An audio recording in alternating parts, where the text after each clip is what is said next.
All right, I want to introduce you to Matt McKibben's conversion van. He took a Mercedes Sprinter, well, it's Dodge actually, Sprinter van. Dodge, yes. 2006, long and tall.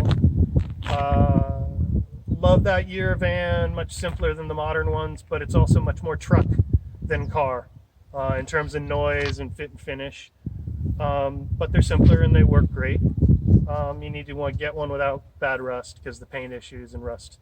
But functionality, sitting on your bed is wonderful until you're dirty and you get your bed dirty. So do you really want your bed to turn into a couch, or do you want it to just fold away? And if it folds away, do you want all the bedding to have to get put into a cabinet, or do you want it to just store on top of it?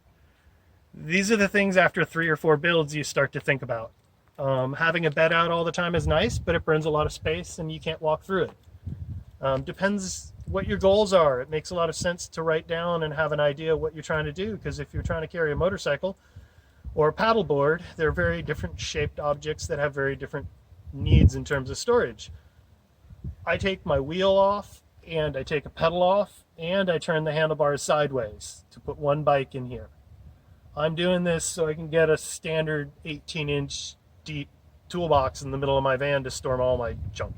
Okay, so this is what he's actually in the process of doing right now. Just picked up, I met him at Home Depot. He's been kind enough to show me, and this is the one that's really interested in doing this. And so if you can get some good advice from people like Matt, it's always good to do, and this is why this is going up on YouTube. So this is one of the Arctic Turn windows. They're double insulated plastic. They open outward. They've got screens and blinds built in on the inside. Super nice item. Really easy to cut a hole and put it into the van with just a little spacer ring. They template open. I mean, they just open outwards like an awning. So it will keep a lot of the water out if it's actually raining out there. And of course, privacy. Where did you get that window? Arctic Turn, you find them online. They're distributed by the company. They also have a lock open feature where it locks open a little 1/4-inch air gap, which is super nice. This is also egress, you said. It is. I mean, you could realistically climb out that no problem at all. When it opens up, I mean, the fact of the matter is any person is going to crawl out that if they got a reason to. Right. They'll crawl in it if they break it and get a reason to as well, but you trade your battles. Underneath here is one of your wheel well plastic water tanks, about 32 to 35 gallons. There's also an isotemp water heater, 750 watts while it's on, pulls about 60 to 70 amps, 50 to 70 amps while it's running for about an hour. Super insulated, lasts a long time. The heat exchange feature is not worth it. Keep your system simple. I don't have propane on my van. Again, an induction heater, a diesel air furnace. I've covered all the bases that I might do with propane, and right. I don't need a propane monitor, and I don't need as much worry about a flammable gas as the rest of it. When you say heat exchange, you mean from the engine? Yeah. Okay. A lot of people want to plumb their radiator water or use a plate heater so it's not physically the coolant going into the back. Yeah. It's a wonderful idea. A lot of people do it in diesel boats and motorhomes. That's sort of a typical standard thing. Yes. But it's just not worth it in today's energy storage and inversion cooktops and electric water heaters and efficiency. You're just adding another system. It's not worth it. The same thing goes for propane in my mind. Now, I've got a propane green bottle little burner that I can set up inside or outside if I want to, if I don't want to use electricity. I've got about 300 amp hours of lithium batteries. I'll probably get more. I've got about 400 watts on the roof and 400 watt panels. Again, as panels are getting better and more efficient, I'll get more. I'm not an electrical specialist. Some of those guys will tell you to do a 24 volt system and dump for storage purposes. I just didn't want to get complex. So these are all wired in parallel? Yes, 12 I volt. believe so. Yes. Okay. Yes. And you have an MPP? No, actually, sorry. It's both. Oh, okay. They're paired and then they're series. Parallel. Okay. But that's only because of the limitations of the current generation MMPT dual input 50 amp charge controller that I have from Renogy. Okay, and that is It's hidden away. You can't see it. okay. But what it allows you to do is charge from solar or charge from the alternator and charge Which is the nice. van battery And and the house battery and have great. a cross combined but separated system with a safety smart feature. So it Okay, knows, so you're not going to drain your Nope, can't do van it. battery van if battery you're is disconnected before anything like that can you're running happen. a DVD in the yeah. No, they're separated. And the alternator will charge the van battery before the house battery. Okay. As the way the system works. The solar will actually charge the van battery before the house battery too. Oh, really? Yes. Oh, okay. It's a full smart system. It knows the one on that side needs to always be That up. that's a Renergy, is that right? That's Renergy. Okay. And that's also it assumes the van battery is just a standard battery, and then it has settings for the house batteries, which is typical. I mean, you're not going to put a lithium in the start battery in your engine bay. You're going to keep a standard lead acid. So it charges for that, and you can set it to charge whatever type of battery you're running. Now, what about a AGM battery instead of the expensive lithium? Did you cost that lithium out? is getting cheaper for the energy storage per weight, per volume. It's just a no-brainer. It's not worth the space and the money. I see. I see. Yeah, you save some money, but you're losing so much space and so much weight. Weight. It's just not worth it. Yeah. And the lithium has a computer controller built into them. They all do now. This is a 2.5 liter diesel engine on this? 2.7. It's the inline okay. 2.7 direct Okay. injection. And you have diesel. no problem carrying all that water and battery and Oh God, no! This thing is basically a 1-ton van in the 2500 configuration. fabulous. I mean, Okay. yeah, you drive it like a diesel. That is, drive it like you've got a broken toe. Okay. Literally, you know, if you want fuel efficiency in a Yeah. diesel, drive it like you got a broken toe. Okay. Every time you hit that brake pedal, you got to think, do I need to really slow down here, or can I carry a little speed gently and safely? But more importantly, when you hit on the gas, roll into it gently. How Come long do off you it as think soon as you can. that water tank will last you if you're... It's about efficiency. You know, if you're washing your long hair and you're not realizing what you're doing, or you're being wasteful with the toilet, or you're being wasteful with the dishes, you can make water disappear really fast, especially if you've got a good pump and it's pushing gallons per minute. Do you have a gray tank on this, or? I do. I have about a 14-gallon gray tank mounted underneath the sliding door, between the frame rail and the sliding door underneath there, which is directly under my sink. I've got a SureFlow diaphragm style one-way valve. Mm-hmm. It's a HEPFO valve. It's basically a silicone reed valve, like a bassoon reed. Yeah. Facing down so that it doesn't have it's an air gap without water, made for RVs. So instead of having to water trap, when you move sloshes and you'll smell it, this is just a little butterfly reed valve in. It can go horizontal or vertical. Right. So it's really good setup. You know, you've got to have a pressure accumulator in your system so the water pump doesn't run all the time. I've got a Acuva UV filtered secondary water source for drinking water. Takes any and every taste out of it. That 12 volt? It is actually 12 volt. Okay. It's got a 110 adapter that it comes with. Yeah. And I'm just running it without the adapter on 12 volt. Yeah. There's my landlord coming home with her RV, and Am I in her way? no, they want to park here, but the tenant's in the way, and all my junks is not helping the situation either. Maybe just pause. But You want to just pause it then, or keep going? All right. Let's see the kitchen. I'd love to see the kitchen. Well, that's exactly what I was going to say. Was why don't you step up inside? Do you want to go in? Why don't you just? If you don't. Yeah, go for it. I mean, Fine. Go in. Please, Go by and all have a means. look. Oh, wow. Shoes off? Or No, just it's go? okay. Because you're working on it? Okay. Oh, very comfortable. Oh, But it's also about being able to wash some laundry and do all the Yes. dishes from a meal, including a big pot, and yeah. being able to be with water efficiency is also sometimes you're going to use maybe you're going to use a bin and you're going to catch all your water in the bin while you're rinsing your dishes and getting them started, or when you're washing them down, because then that water can be used to flush the toilet. That water can be used to wash off other stuff. I mean, water efficiency begets longevity without having to restock. Right. That's all. These are amazing cabinets, Matt. So those cabinet doors are from RB Components in Southern California. Okay. They're all aluminum powder coated, so they're really light. You can buy them with shells. A builder can buy the doors and the frame only, which is what I was able to do. Okay. Just because I happened to buy a bunch used, and so they sold me 1 or 2 extras, but they're not cheap. But it's a really nice sort of Lego building block way to get your van built quickly.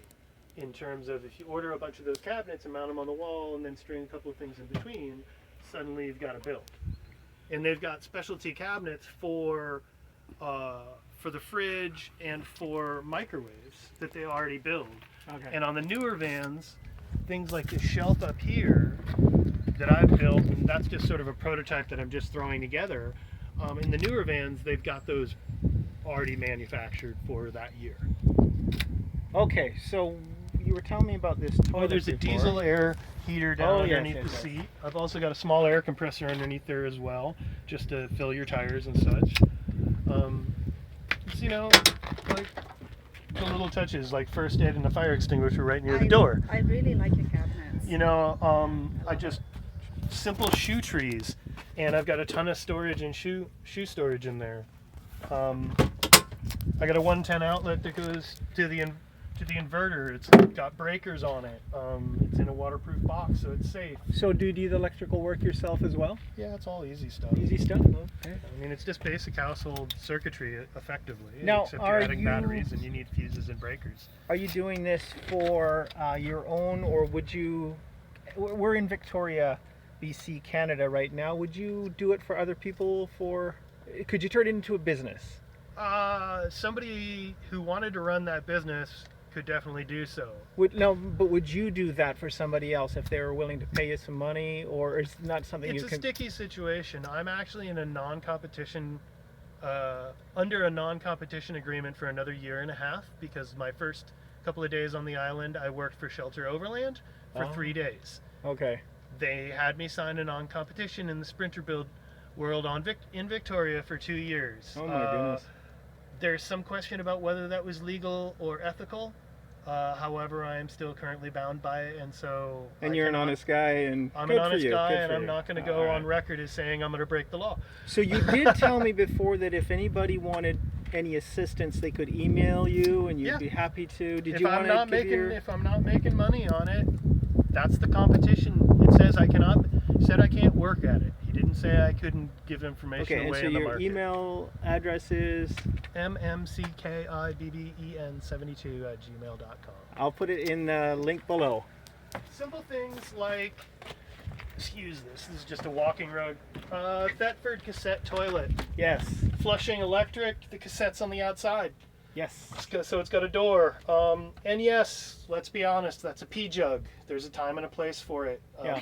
People don't talk about these things nearly enough. The other addition for this little thing is Sandy hand wipes, like little disposables, something like that, in a biodegradable. Right. It's a great benefit. Yeah. Anything to reduce water use, anything to reduce your paper use.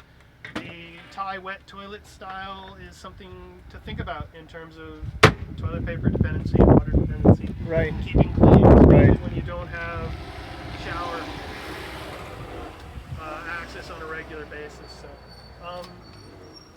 XPLR Outfitters makes these wonderful curtains that are on magnets. They fold up. Oh, okay. I've got a Did whole you have to put the other side of the magnetic strip up there? No, or is no, it it's right a to the metal right to the frame. metal frame. Okay. So it makes it happen. Ah, that's cool. You know, little things like this is a truck fridge, brand truck fridge. I guarantee when you buy your fridge, you're probably going to get too small of one, so go bigger. Yeah. Do I need to close my doors for him, or is he clear? No, I guess he's clear. Yikes. I think he's all right. Making no friends today. Oh, you'll be making lots of friends. So up here is a Okay. Max Air. My question though, Yep.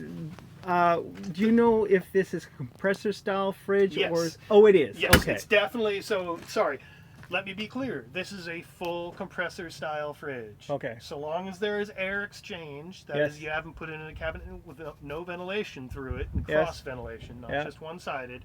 it will make ice. Doesn't care what temperature it is inside or outside. Fabulous. It's a compressor fridge proper. Okay. Now that being said, many of them, if you look here, that's the size of the freezer compartment. Yeah, it's small. You can't get a pint of ice cream in there many times. Right. So be aware that many of them have that limitation. However, this is a 12-volt only fridge. These are just for rumble strips. Sure.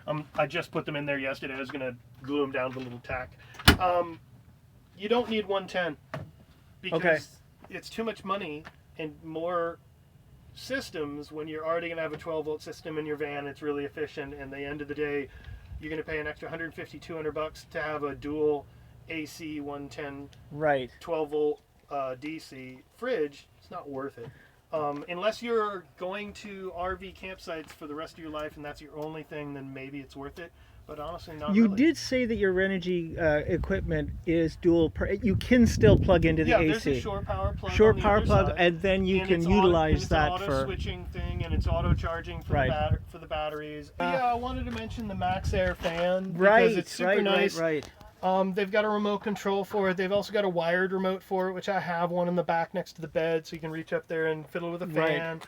I believe it's better not over your bed because the noise is farther away, and it's more important to get the fresh air out of the kitchen area while you're cooking, I believe. A lot of people go for two. I don't think it's worth the money. I think you're better off having a little circulation fan in the van, or one or two. That's just what I was going to ask you.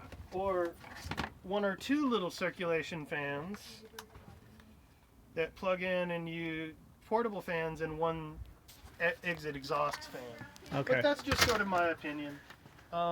So when you sleep, you pop open your back window there and Yeah, just I let can. that. That's cool. And All right. Are you going to actually? yes, this is not a counter. This is Okay. just sort of a temporary template because trying to decide soap dispenser, water dispenser, drinking water dispenser, shower head, where is everything, Right. and what's optimal. This is actually probably going to move over to this location Okay. just Good. to sort of open up the real estate a little bit more. And I think the soap is going to go over here, little soap pump, because I mean, especially now with COVID coming into the world of, Yes. of our awareness, you have to think more about how you're keeping stuff clean and Yes. but you still need to be water aware. So Yeah. Did you want to show us so- that cassette as well? so if you look here, Yes. Velcro. Okay. What's and a that couple of for? metal snaps. Okay. In a couple of key locations, and I've got a bug screen that comes up here and fabulous. it velcros in. And I can unsnap. It's got a part in it. Yep. And there's a snap at the middle of the part, and there's a snap at the corner. So when I go in and out of the part, it doesn't rip the screen down. I see. Do you ever think about an awning here too, or is that too I'd much? like to get one in the future. I just haven't gotten around to it yet. They're pretty expensive. Yeah. One of these Uh huh. is an insert that you put in your window, Okay. and it allows it to be totally secure, Yes. bug-proof, rain-proof, and it lets air in without actually having a security breach. Smart. Uh huh. One of the standard kayak pull handles, but you just put a couple of riv nut inserts in, thread it in, and now you've got a really good handle that moves around. The existing handle is too far inside. Oh, I see. It's here. That's No, just it more does. accessibility. It's when you're up here and you're trying to slam the door, Yeah. it's Yeah, it's way down there, and this Gotcha. is kind of like standing position. You get to slam it. You ever think about getting tiltable panels at all? Or? Yeah, it's just, again, more complexity sometimes isn't the greatest thing in the world. Right. I also built this system when I was in California. Oh, The yeah, sun yeah. values are higher there. Yeah. But at the same time, panels are getting better. They're making more and bigger, better panels in Yeah. different setups. Yeah.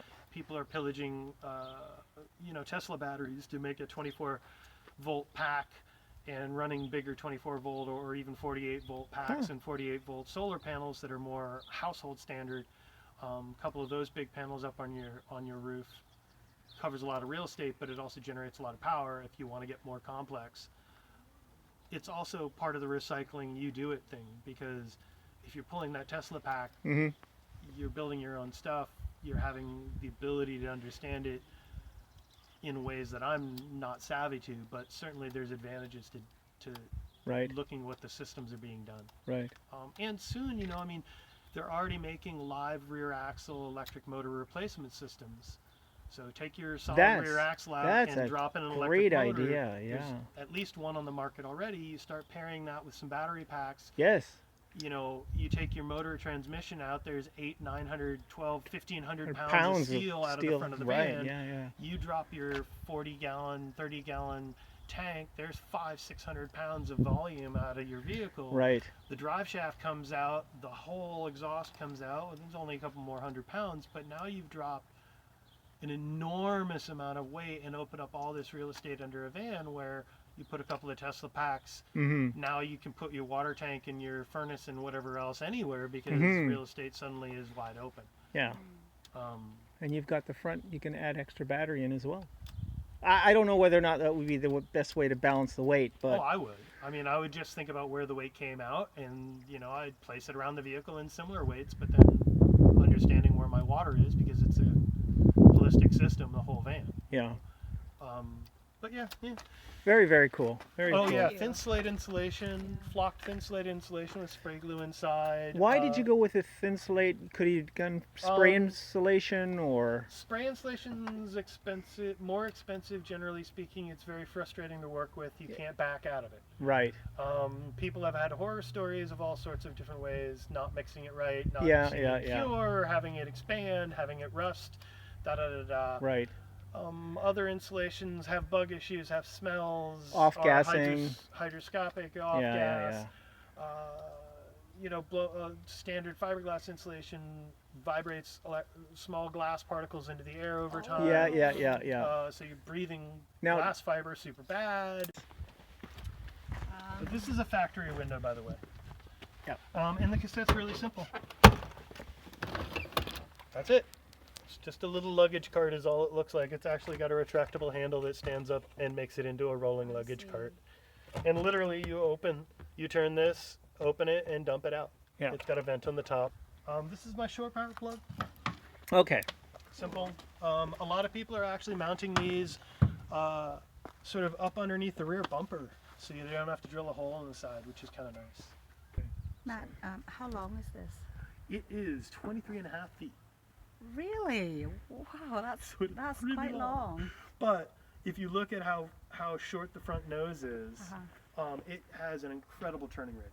I can back out of this spot, and if that red car isn't there, I can get my ass over there and turn around and go around from here. I mean, it really does turn incredibly well. It's got a little overhang on the back, obviously, and then it's super tall. So you basically never drive under or into anything ever again. Even if it looks big, you just assume you can't get in there and just say no. Pretty simple rack from Tough Racks with a couple of bars of aluminum on it to support the solar panels. Waterproof gland nut on the roof. And the Max Air keeps you cool in the summer, or do you Pretty just darn good. or do you just don't hang around in the van during the heat of the day? You time your things properly. You find shade when you need it, if you need it. There's a lot of insulation in my van, so it does work pretty darn well. But it's still a van. You got to accept the facts of what you're in. All right. This is Matt McKibben. I met him today at Home Depot. I saw his van and I thought this was very, very well laid out. And He asked me if he could see my van. It was kind of creepy. But well, I like built the a way- lot of vans over the years, and I tried to. I'm cheap, so I finally broke down. I just bought a box because I wanted something to carry all my tools. I just put it in here today. I haven't even strapped it down or finished installing it, and I was just test fitting about getting my bike in and out there, and realizing that to just take off the pedal of my bike gets me 4 inches of walking space. I'll take the pedal off. You know, it's worth 4 inches of walking space. Besides, I'd rather my bike be unrideable while it's in storage because no one will steal it that way. Right.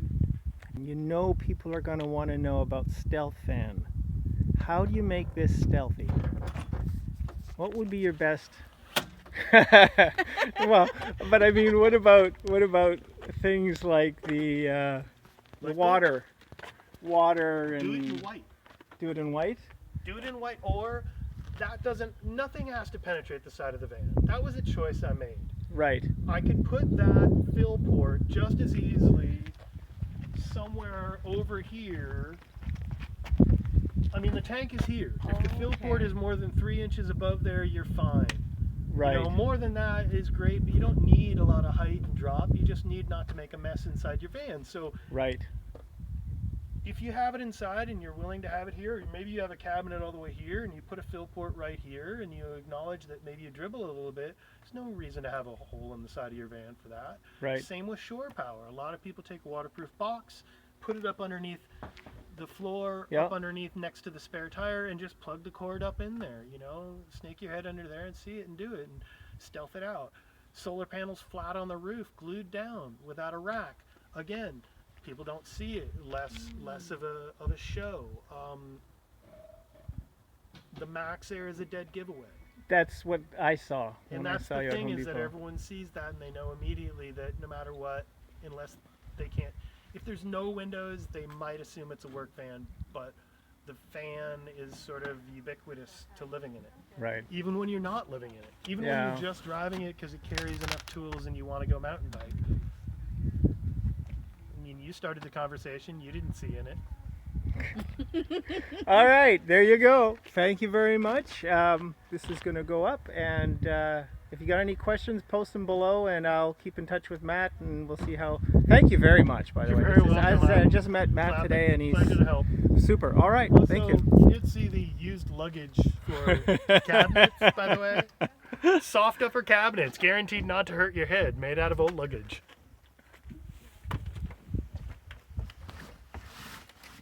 Ah, And no, I won't put shoes in this next to my bed, but it's great for a little organization like your gloves to go riding. very smart. Thanks Very for coming smart. by, guys. Thank you very much. All right.